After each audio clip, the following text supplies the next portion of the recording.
Again, happy Easter to everyone. Very glad to have you here for this. And I know we all have differing levels of familiarity with different holidays, different pujas, even, and different, the various stories of history and so on. We're all sort of coming from different perspectives, and sometimes it's a great blessing to know a great deal, and sometimes it's a great blessing to know nothing. And so because of the variety of experience here, I wanted to talk a little bit about Easter first in terms of its context, and then also its meaning for us personally. Okay. Agnell looked like if I said the wrong thing, he might just run out the door. So I was asking him inquiringly what was going on. Okay. Normally we read from Rays of the One Light and this book, Whispers from Eternity by Paramhansa Yogananda. And I'd like to begin today with the reading from Whispers. These are prayer poems that Yoganandaji wrote, and on many different topics and dedicated to many different saints. And this one is dedicated to Jesus Christ. By the way, I should say Easter is the day that Christ was resurrected. That we can start there. That's why it's a day of great celebration, and I'll go into that story, but that's what it means. It's not about the Easter bunny. O Christ, thou rarest flower of hearts, thou didst sail the storm-tossed lake of prejudiced minds. Its evil-scented, gloomy thought waves lashed thy lily-tender soul. They crucified thee with their evil, yet didst thou shed on them the aroma of goodness and forgiveness, and help them to be purified by remorse, to make them attractively sweet-scented with thine all-loving soul flower. O thou great lover of all error-torn brothers, an unseen monument of the mightiest miracle of love was established in every heart when the magic of thy voice uttered, "Forgive them, for they know not what they do." Thou hast healed the cataract of hatred. We have now grown to see thy truth. Love thine enemies as thyself, for they are thy brothers, though sick and sleeping. Thou hast taught us not to increase their fevered blows of hatred with the bludgeons of revenge. Thine undying sympathy has inspired us to heal our brothers, suffering in their delirium of anger, with the soothing salve of divine forgiveness. Thy crucifixion reminds us of the daily crucifixion of our own fortitude by trials, our wisdom by ignorance, of our self-control by the scathing touch of temptation, and of our love by misunderstanding. Thy test on the cross proved the victory of divine wisdom over ignorance, of thy divine soul over flesh, of thy happiness over pain, and of thy love over hatred. So are we heartened to bear our own crosses bravely and with faith. Teach us when we are crucified by harshness to pour out only sweetness, to bear with calmness the assaults of worry, and to give understanding unceasingly to those who unjustly hate us. O Shepherd of souls, wandering hearts are seeking of themselves the one fold of divine devotion.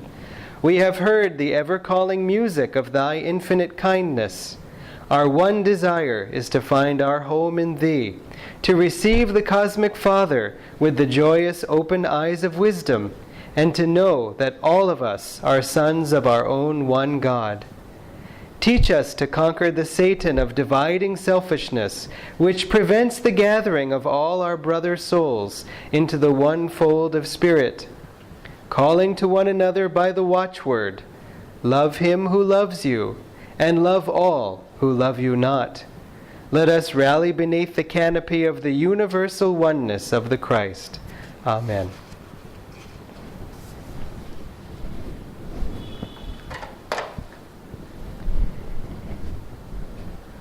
There is often a question in people's minds when they first come to Yoganandaji's teachings or to this presentation of the yoga science about the line of gurus and Jesus Christ being a part of that, being on the altar, being a part of the line of gurus.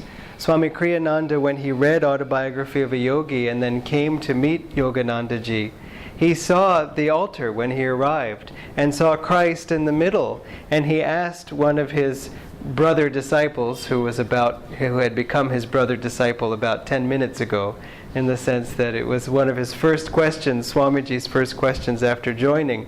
He asked, "Why is Jesus on the altar?" And because in America especially, it's a predominantly Christian country, or at least a Christian culture, he said, is Jesus' picture just there to appease the Christians, just to sort of say, well, we worship Christ too just because we have to? And this disciple told him words of Yogananda. He said, oh no, there's a deep, deep connection between the life of Christ and the life of these masters. First of all, Master himself said, when I say Master, I mean Yoganandaji, said that if you know the story, at the beginning of Christ's life, when he was born, there were 3 wise men who came from the east to greet him and bring him gifts and also acknowledge that this was a divine soul, a divine incarnation. And they came from India. And Yoganandaji said that they were previous incarnations of Sri Yukteswar, his Guru Lahiri Mahashaya, and his Guru Babaji. That these were those same souls. So you have to say, my gosh, well, at Christ's birth, these 3 were the 3 wise men, were there. And Yoganandaji started this. He didn't say this once, unless in 100, once you were already deeply in, you sort of had deep enough experiences with him, everything else he said seemed to be true, so then he could spring this on you and you could go, well, maybe. He said it in the first lesson, at the very beginning, and as Swamiji put it, no one else would have dared it. But Yoganandaji put it, that there is this deep connection here between these masters and the soul that is Jesus Christ. Do you mind turning the fan on one? But more than that, if we even trace back how we have come to be sitting in this room this morning, all of our lives in some way have been touched directly or indirectly by Yoganandaji. Perhaps by his direct disciple Swami Kriyananda, in terms of this very place was created because Swami Kriyananda said, let there be a center in Chennai. So we're even here because of him, because of his request. But Yoganandaji, of course, trained him and was his guru and taught him the science of Kriya Yoga and was his guru and raised him to great spiritual heights.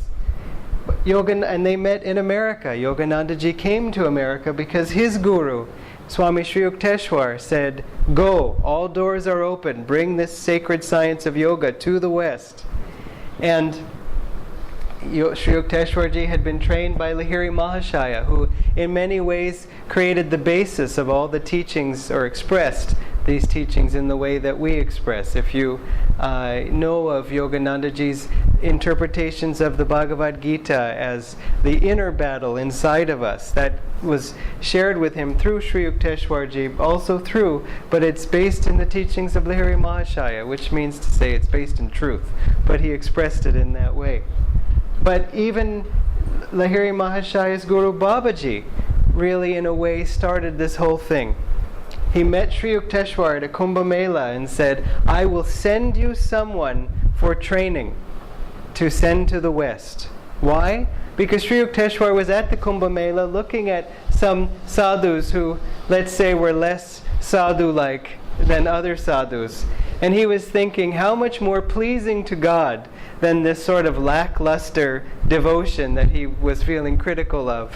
How much more pleasing to God must be the scientists in the West patiently discovering the secrets of nature and putting it to good use to heal people of their diseases and so on. It's not crass and worldly and material to heal physical suffering.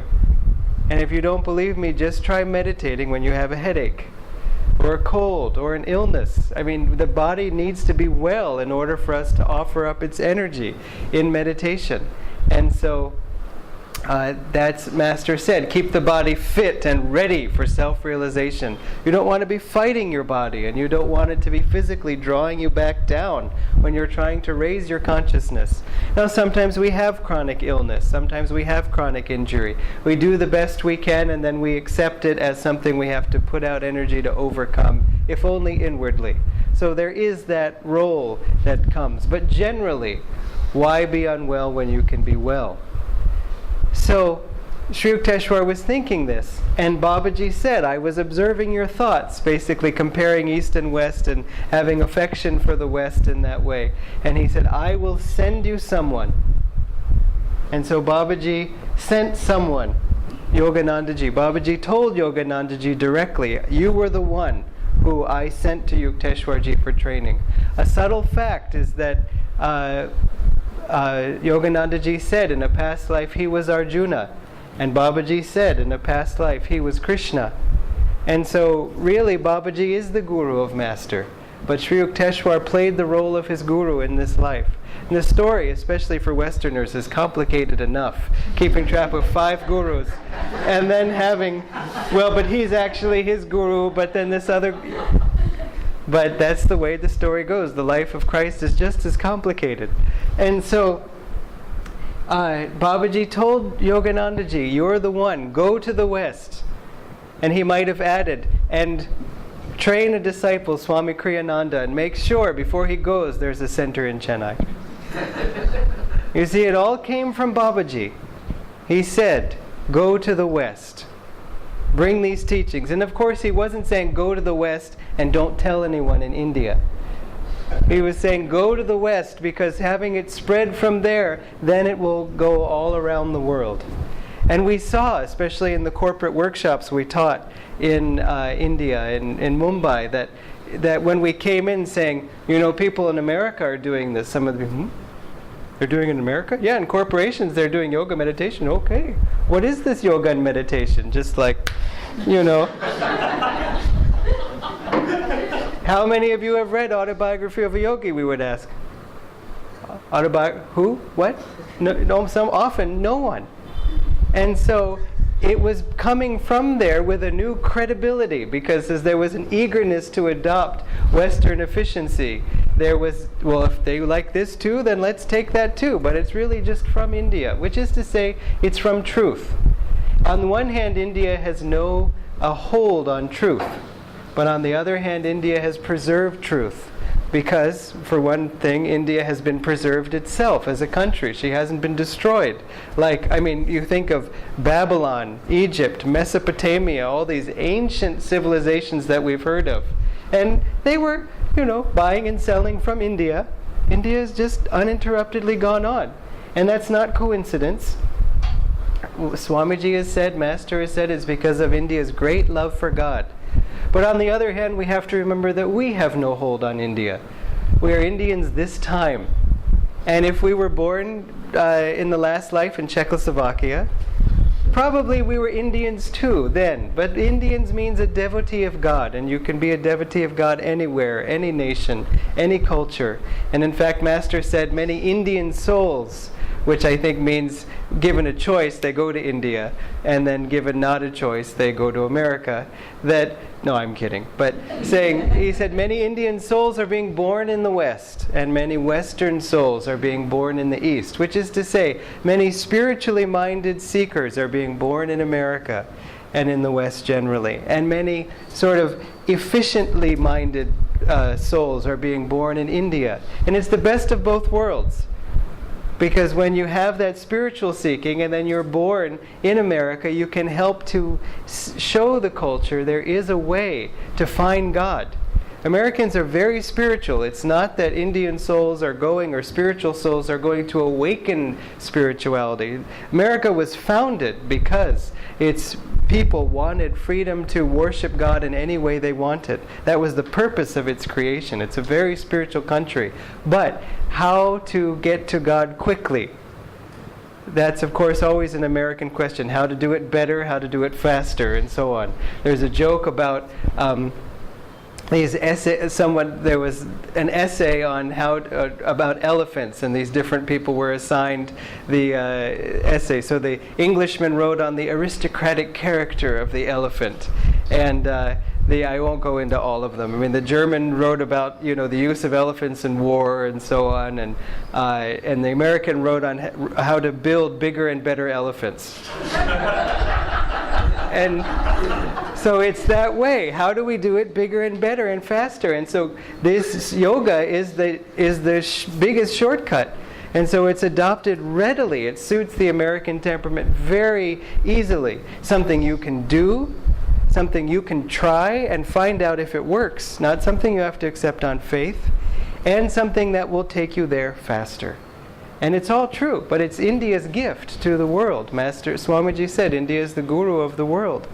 But when you have a materially minded, efficiently minded soul, like how do we make this world work better, be born in India, you still get the best of both worlds. Because they say, as people would say to me here, I don't believe in God. I want you to know that. I'll take this class, but I don't believe in God. So you maybe think maybe one of these efficiently minded, okay, I'm here and I'm not going to be distracted by all that stuff. No God, he said. I believe only in divine energy. So, okay, great. So we start to joke that Chennai is so spiritual, even the atheists believe in God. And so now, in terms of all of this now, we have to see this balance is coming together, and that we, although we should strongly identify ourselves as devotees of God, should not necessarily strongly identify ourselves as Indian, or as Christian, or as Hindu, as Tamilian, only because how many lifetimes? Do you have a guarantee that every past lifetime was Hindu? Or anything? No guarantee. Or the future lifetimes? No guarantee. But you can guarantee that if you love God now, it's because you've loved God before. And that if you love God now, you'll continue loving God, as long as you keep putting that love out until finally He takes you. So, why did Babaji send Yogananda to the West? We know it all started with him. And this is where the line of gurus begins, in this, of those who were in the body. But Master said, Babaji sent him to the West. He started the whole flow of dominoes falling that got us to these chairs today, because Jesus Christ appeared to him. Jesus Christ appeared to Babaji and said, what is happening in the West?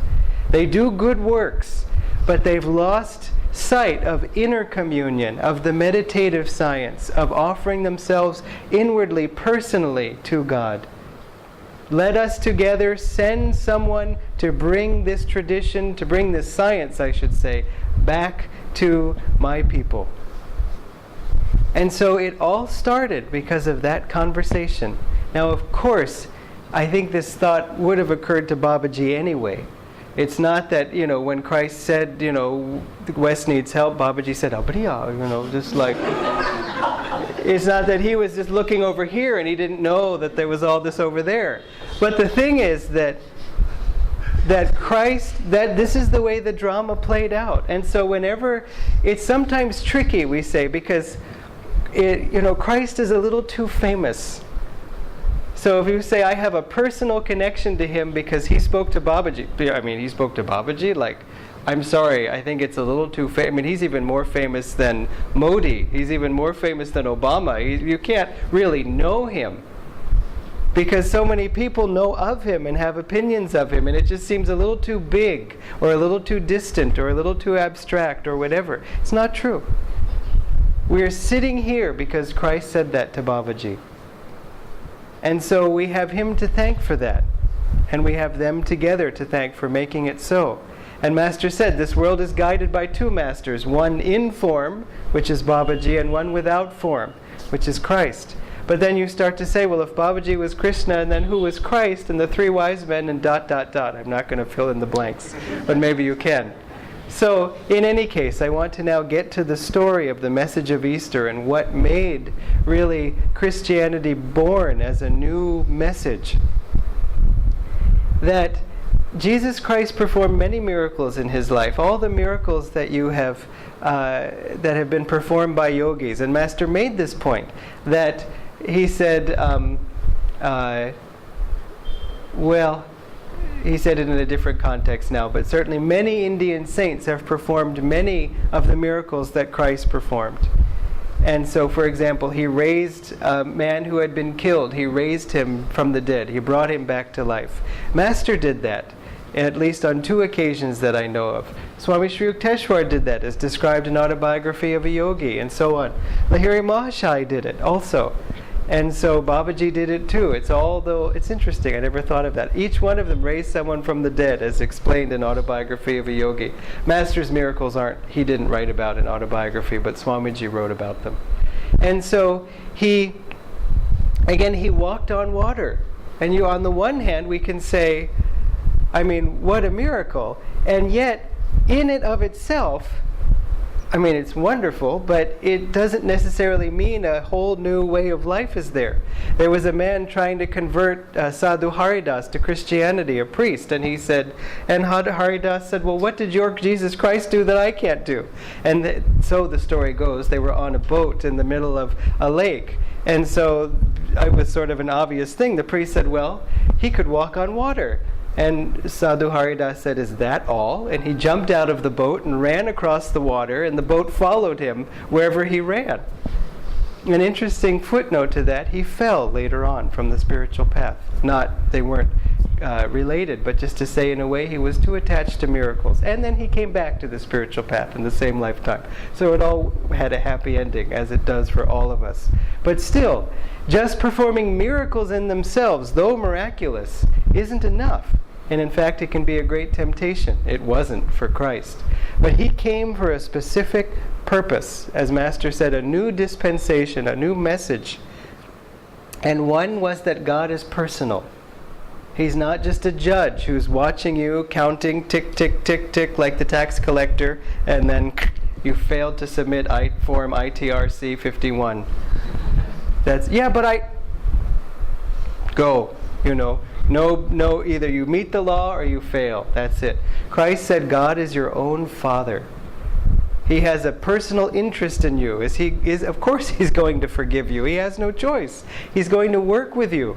And so he's not just some abstract judge.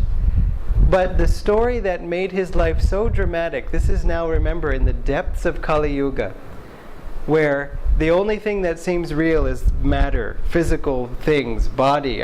People were killed for sport back then. And we can't even imagine it now. You can't even write a story about someone having a dream about hurting an animal. Meaning it's not happening, but someone's even, it hurts my heart. Don't even talk about it. I was walking down C.P. Ramaswamy Road, and there was a woman there who was, I think, selling something. She was not in great shape physically, but she was selling maybe some vegetables or something. But she looked rather poor, for lack of a better word. She had a job, but still. And what did she do? She was taking I think it was a pomegranate or something, and breaking it apart and putting it up on this column because there was a crow that had landed and was eating it. And she was feeding the crow. Just the kindness that was in that. It was so sweet, so touching to me. She didn't have much, and you could think she could, at least who cares about the caca? She was feeding the crow. It was very, very sweet. And so, we live in a different time, but back then the people were just killed and laughed at. In other words, there was such a lack of feeling. And Jesus Christ was crucified, which was not a particularly unusual way to be killed for a criminal, as he was judged erroneously to be. They crucified people all the time, and they didn't crucify them in some hidden back room, like in the death penalty, the death chamber or something. He was crucified on the equivalent of R.K. Sally. Just a main road. People just walk by, see it all the time. And just, oh yeah, look, people would laugh. We can't imagine the consciousness now. And what did he do? And remember, we probably lived during that time, so don't think that, those bunch of idiots. We were probably there. But I don't mean necessarily that we were also all idiots too. But it's important to remember that when that level, and think about when we all reincarnate in Treta Yuga, if we're lucky enough, how we'll look back on this incarnation to be like, oh my God, can you believe the things we thought? You can't travel faster than the speed of light. There's so many breakthroughs that we'll make in time as a planet. In any case, he was killed and then put in the tomb, and the tomb was sealed. So on Good Friday, which I've never understood why it's called Good Friday, it should be called Horrible Friday, because that was the day of his crucifixion. That's the day he was killed. And then later his body was brought down, put in a tomb. And so on Saturday, which was yesterday, Holy Saturday, sealed in the tomb. Now the disciples, meanwhile, were terrified, because if they thought their guru, many of them, was going to conquer the earth, or at least conquer this city and take over, and instead he was killed. Just killed, not like he's too powerful, don't kill him. He was just killed. And so they were terrified, they were hiding, they were running for their lives. But one of them was Mary Magdalene, and Magdalene means someone from the city of Magdala. So she was from Magdala, so that's why Magdalene, Mary the Magdalene, or Mary from Magdala, that's what her name means. And so she was one of his disciples, not to be confused with his mother, who was Mary also. And so she was very devoted. She was openly worshipful of him. In some ways, she was the most passionate and outwardly devotional disciple. She had no fear of going to the tomb where he was. Many of the men disciples were terrified. And maybe because she was a woman, she wouldn't have been killed, and whereas a man would have been, I don't know exactly. But she was fearless in going to the tomb that way.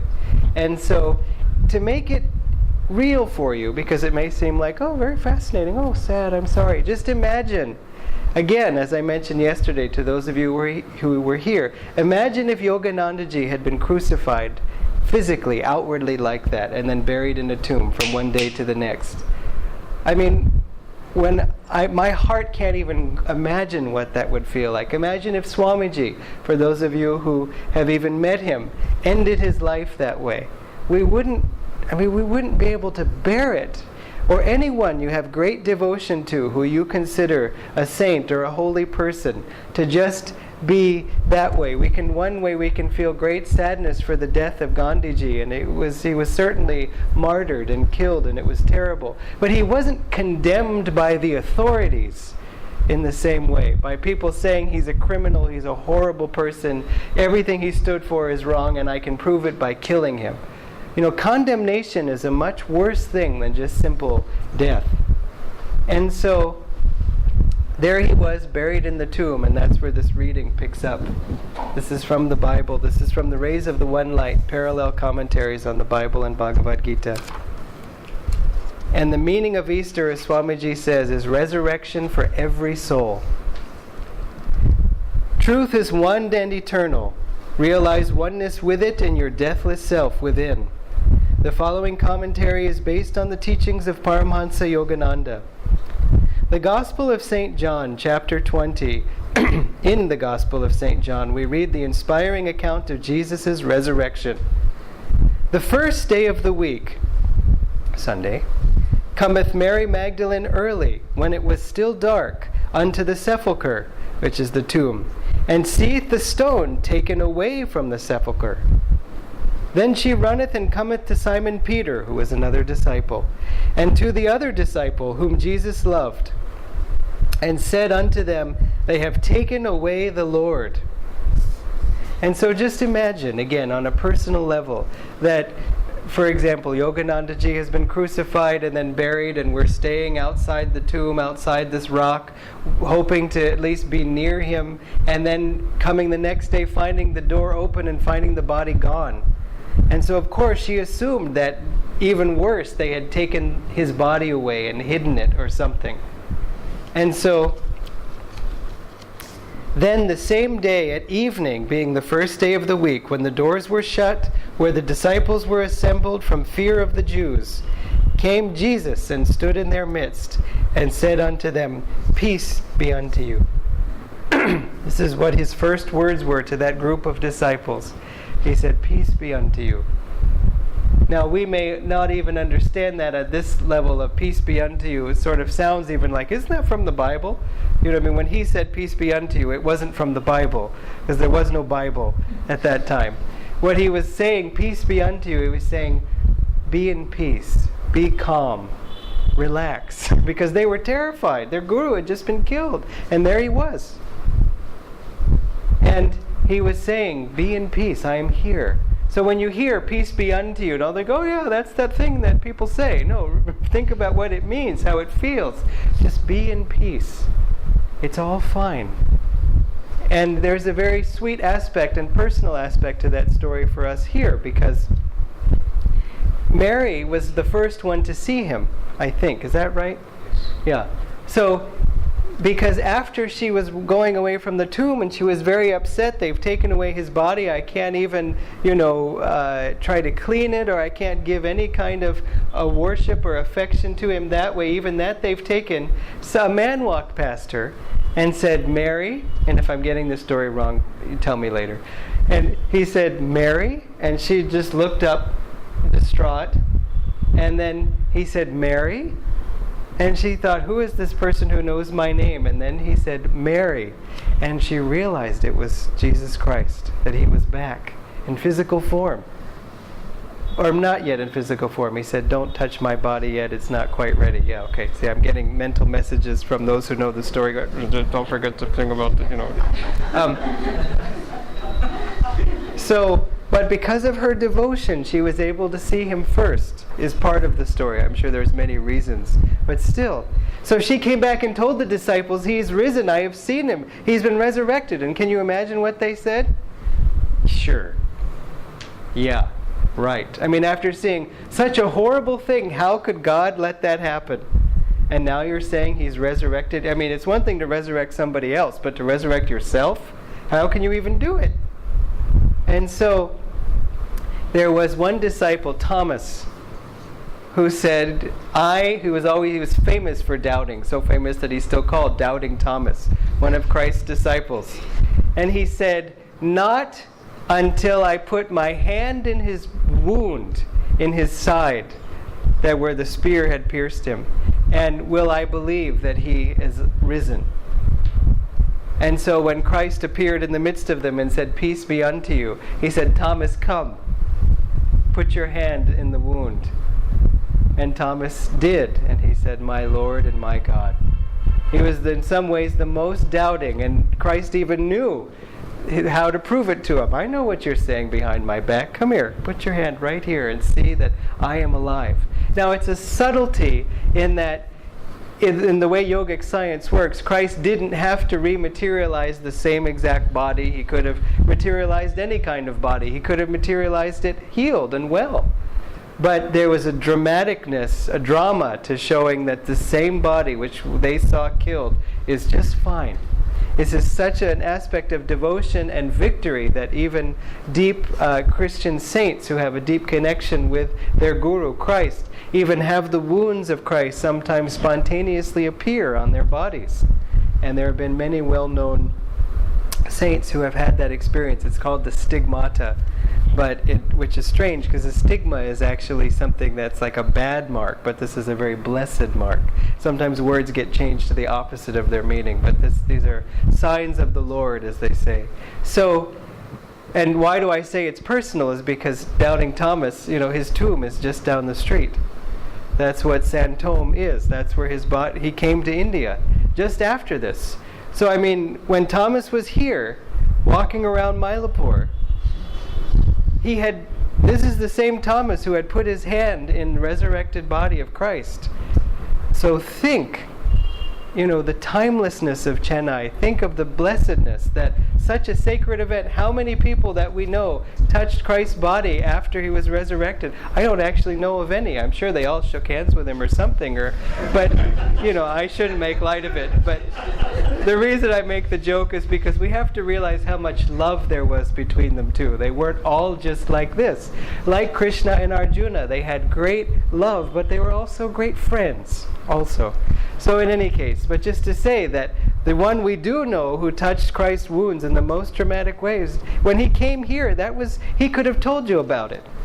He could have said, yeah, it was about 30 years ago. It happened and it's made me who I am.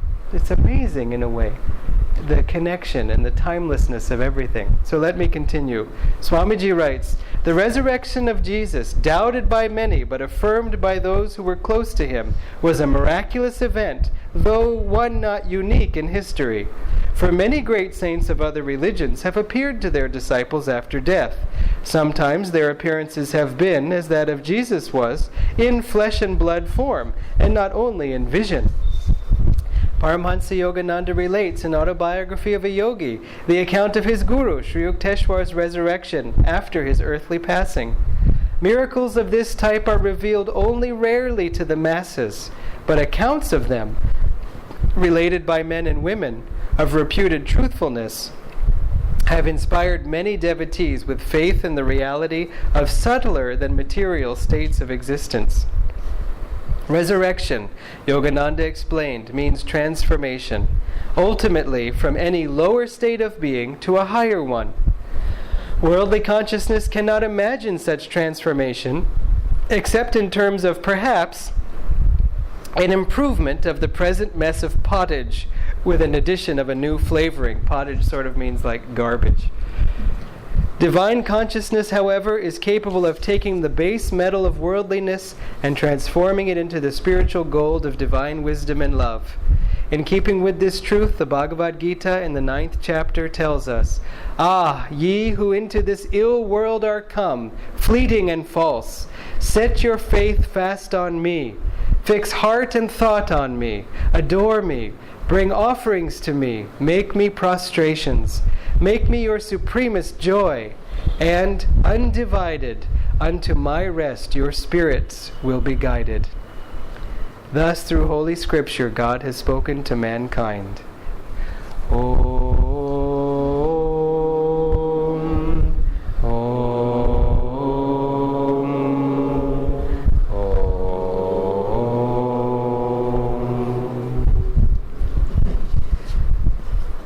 So this is part of the personal message of Easter for us in overcoming our tests. And in fact, one of the other messages Swamiji calls in Easter is, how shall we meet our tests? Because Christ faced the ultimate test, not only of murder, but also of condemnation, as I said earlier, and easily overcame it, easily. And he didn't, I will say this, but I think Swamiji will say it again in a moment. He didn't suffer physically in the way that you and I might suffer. Because he wasn't, Master gave this example once where he was going through a long period of torment where he said he had trouble with his knees because he was taking on the karma of his disciples. And he said that in the astral world, with astral vision, he could see these demonic entities shaped like corkscrews and knives, and they were hacking away at his knees.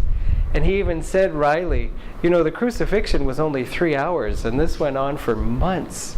He said, this level of pain and torture. But he said, I wanted to feel pain as normal people do.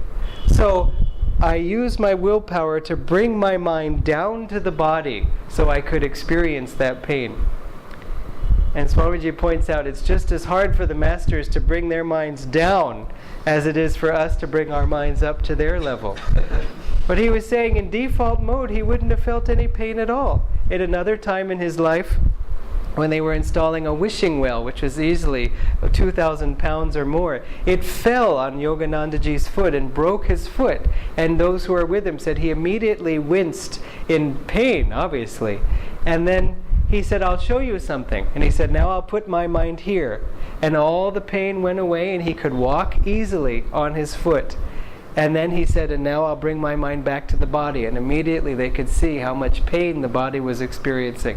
And then he repeated this a few times to show them how you can easily overcome the body if you can put your mind here. And more than the body, all limitation. And so, how do we apply this in our own lives? And so another aspect of it is that what's touching for us is that the anniversary of Swamiji's last talk publicly before he left his body was given on Easter.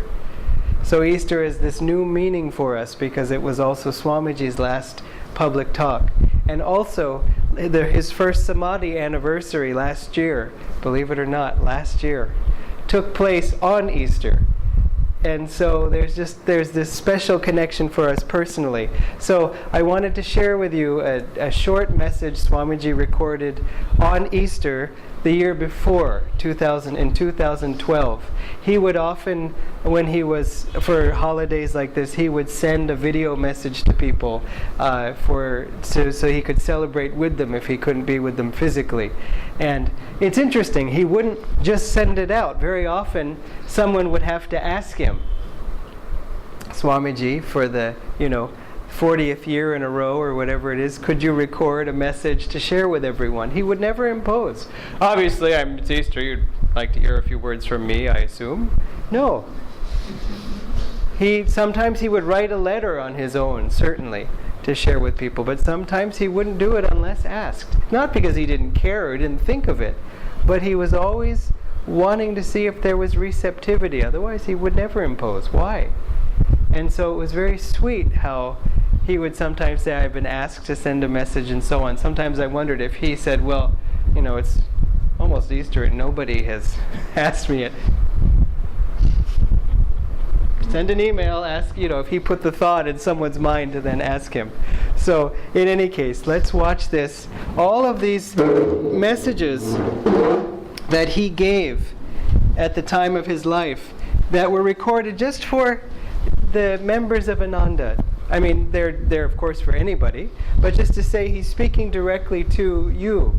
It's very sweet, especially now, because we can feel in the same way. Because many of the messages he doesn't say it in this one, but he says, I'm sorry I can't be with you physically. And so he's saying that just from wherever he is, which may even be right there. He's saying, here, I would like to share a few words with you.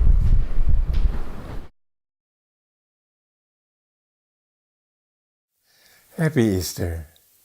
In my life, Easter has always been a very happy time. My mother would make a big thing of it. I remember she would make a lake on the dining room table made of a mirror, and then she'd put skaters on it and so on. She knew that I had a sense of beauty, so she did it for me primarily, and with beautiful flowers and everything. I still remember the beauty of it, but the meaning of it I did not understand until I met Paramahansa Yogananda. And I discovered the role of Christianity is to imitate Christ. He did not come into this world to tell us how great he was. He came to show us how great we can be, how great we are in our potential. We have the potential to become like him. And our whole life should be as an imitation of his actions. Don't ever say, well, he could do it. I can't do it. I'm not like him. It's your job to become like him. I remember one time many years ago, because I was wearing a beard and nobody in those days wore beards, a group of Masons asked me to be Christ in a pageant on Gethsemane. And I didn't speak words, I just sort of sighed and looked miserable and so on. Anyway, the next day, Yogananda asked me about it, and he said, many people said, you look like Christ. I said, sir, I'd much rather be like him than look like him. And he quite casually said, that will come. That's the way he saw us all. He saw our potential. That's how Christ looks at you. He sees your potential. So the important thing in the lesson of Christianity is not the crucifixion. The crucifixion is the path to that absolute beatitude that is the goal of it. We should not think in terms of, I'm being holy because I'm suffering. A true saint is one who doesn't suffer, even if his body suffers, even if the world persecutes him, even if he's burned at the cross. He must accept everything as coming from God and as a part of His grace. So the resurrection that is implied and symbolized by Easter is really, in a sense, the most important Christian holiday, because all of us should try to resurrect ourselves. Now, what does this mean in daily life? It means that, well, you know the saying, this day marks the beginning of the rest of my life. It's the first day of the rest of my life. That is to say, from now on I can change. Don't look at the past. This is why reincarnation is such a necessary fact. Suppose you've been a murderer. If you've always got the burden of that sin weighing upon you, how will you ever come out of it? How will you ever come out of drinking excessively and all your different habits? You have to have a new start. Yogananda one time, in fact, picked up a baby and nearly dropped it because he saw a murderer had been born in that little body. But it gives you a new start in life. And so every day should be a day of resurrection. Every breath, Lahiri Maharaj said, is in fact the beginning of a new life. If when you inhale, if you exhale all your bad habits. This is a part of affirmation, that you throw out of your mind all the things that you want to overcome. And you can change. Yogananda said to me, habits can be changed in a day. They can be changed in a breath. Throw the old out and inhale and bring in the new. And with Easter, it's a reminder once a year, more than New Year's Day, when you make resolutions that most people break within a few hours. But on Easter, tell yourself, as Christ resurrected himself, I want to resurrect myself. Whatever I have been, whatever faults I have had, whatever attachments I have had, whatever I've done wrong in my life, that belongs to the past. From today onward, and make that your affirmation this Easter Sunday, from now on, I will be a saint. From now on, I will be a true Christian by living in the love of Christ. I will be in love with God as he was. And don't say, well, but I'm not pure. You can be pure. Don't worry about what you've done. Gold, though it's covered with mud, remains gold. And though you have performed many sins, never tell yourself, I am a sinner. Affirm, I am a saint. A saint, Yogananda said, is a sinner who never gave up.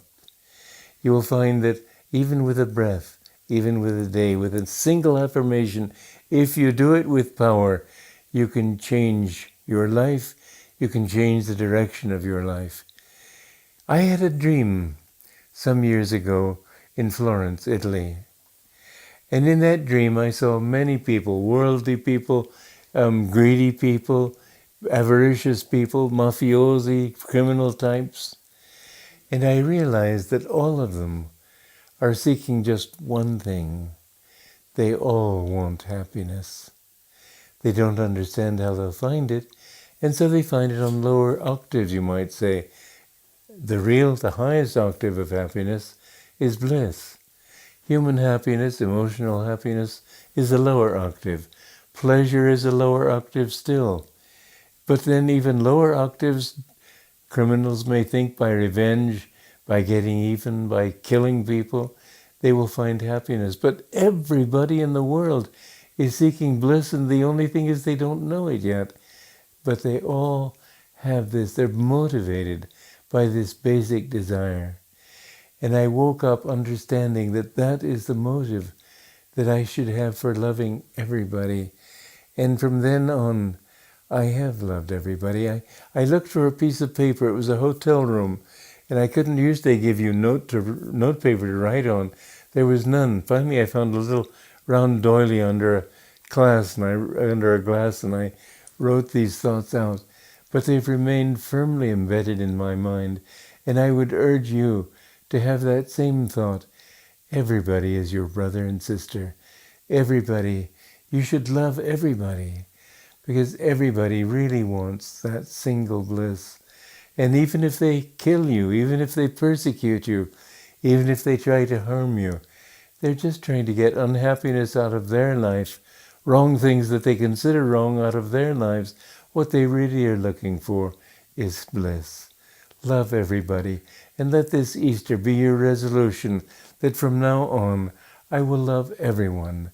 I will, above all, try to imitate Christ in his, not his death only, his willingness to accept what was not suffering for him.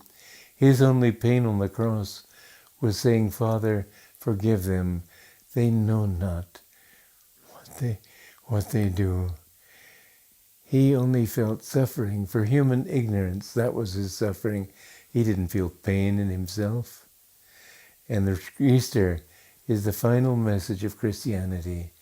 If you follow this truth to the end, you will be resurrected in God. God bless you.